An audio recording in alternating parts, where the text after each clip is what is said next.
Welcome back all to part 2 of this FICSMAS event playthrough where I show you what it takes to complete the FICSMAS research tree in the MAM in a brand new playthrough. Now, first off, I need to apologize and correct some misinformation from my part 1 video, wherein I stated that auto-crafting with space and clicking is a glitch. I have been informed several times over now that it is a quality of life feature that was added back in Update 4, it seems. I still haven't found the patch notes that state anything like that was added, but it is true that a single tap of the spacebar is the most reliable way to reproduce this after some testing. So hopefully that clears up some confusion and makes your handcrafting a little less tedious. Now let's get back to factory building.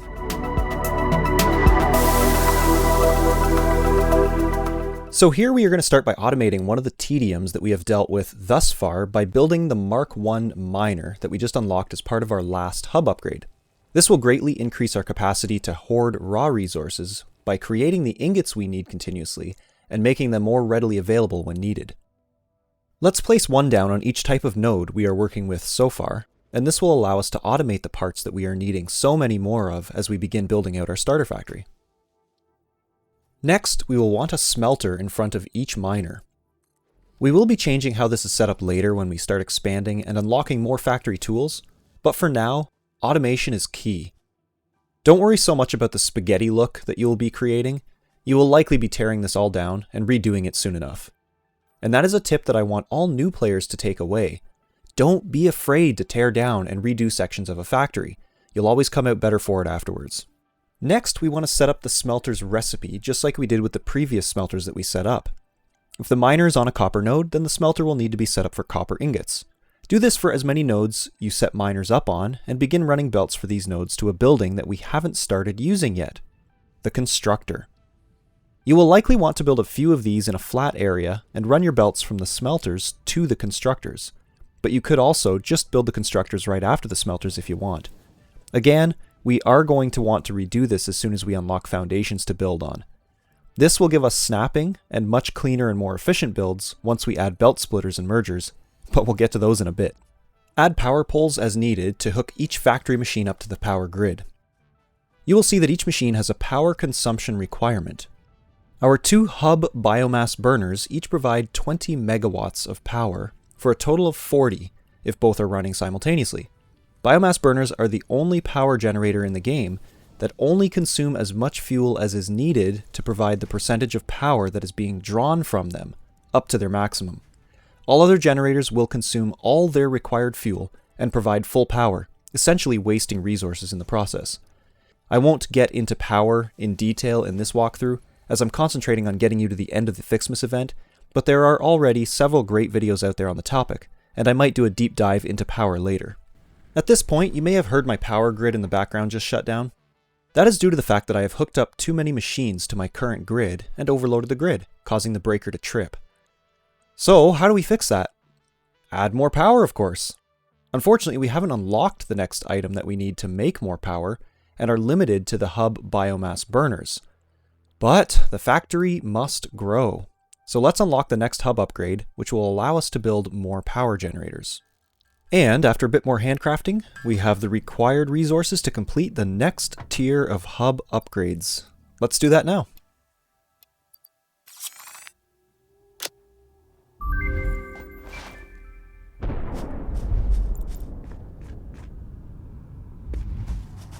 Congratulations, you have unlocked Building Space Elevator, Building Biomass Burner, Part Biomass.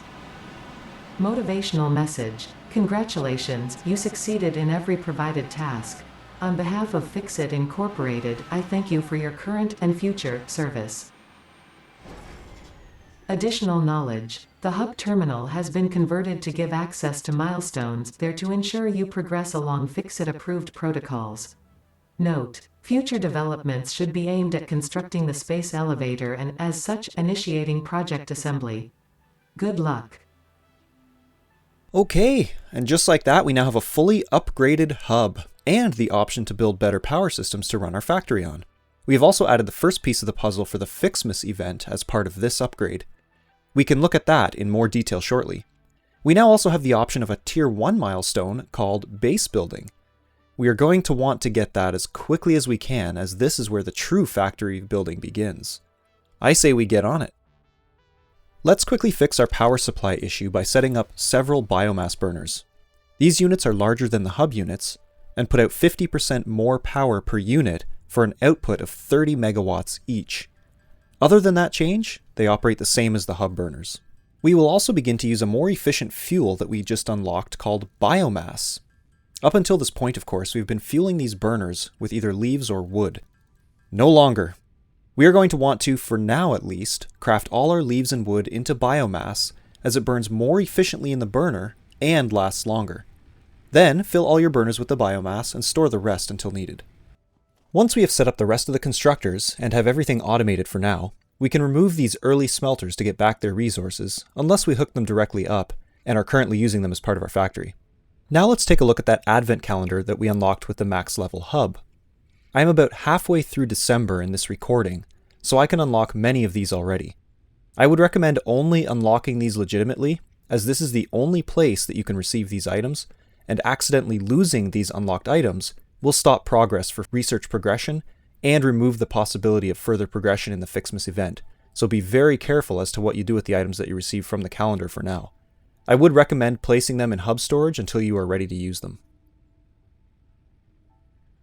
Now we are about to unlock foundations, but we have only a very small amount of concrete being produced right now. So my recommendation is to find the next nearest limestone nodes and get some extra concrete production going. You will need plenty of it shortly. While you are searching the world, you may come across these little power slug guys. Pick them up if you are able to, as they will come in handy later for accelerating some portions of the FICSMAS unlock tree.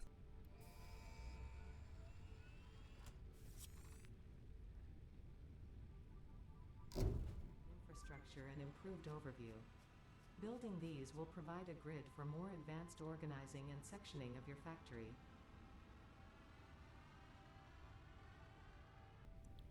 Now the real work begins. Let's start to set up the foundations we have been waiting for, but firstly, we have the option to unlock the next tier unlock called Logistics. This is a must-have in order to properly set up what we need to next. So, gather up the needed resources and unlock Logistics as well in the hub. Next, find a relatively flat area nearby. We are going to start placing the base foundations for our starter factory.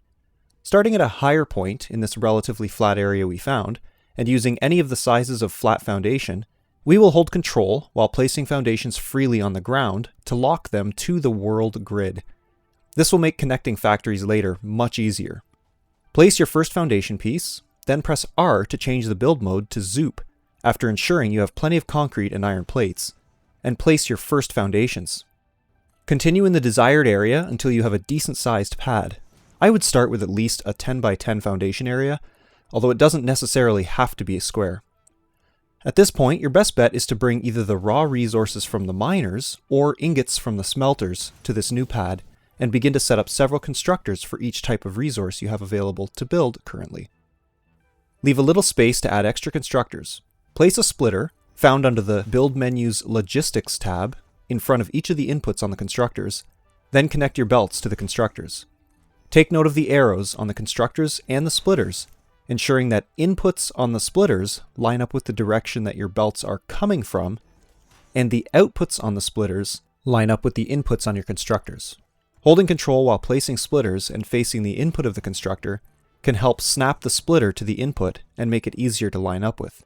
This snapping feature works with belts and pipes too, so experiment with it while building to find the best times and places to use the modifier. We are also able to unlock the Field Research tab, which unlocks a buildable called the MAM, short for Molecular Analysis Machine. This is a place where we can unlock many new options for things in the game, but most importantly for this playthrough, this allows us to unlock the FICSMAS event tree in the MAM. By this point, you may have noticed the large presents falling from the sky. If you haven't seen them after building the MAM, then simply save and reload that save game, and it should trigger the presents. These boxes contain gifts, which are used to unlock the first FICSMAS event slot in the MAM, as well as build the first few items that are unlocked in the FICSMAS event tree. Next time, we will build out a starter FICSMAS factory, which will supply the resources we need to unlock the next few levels of the FICSMAS event tree. I hope this has been entertaining, and thank you for following along. Consider liking the video if you enjoyed it, and subscribing if you've seen enough of my content to feel that subscribing to the channel is worth your time. See you in the next one!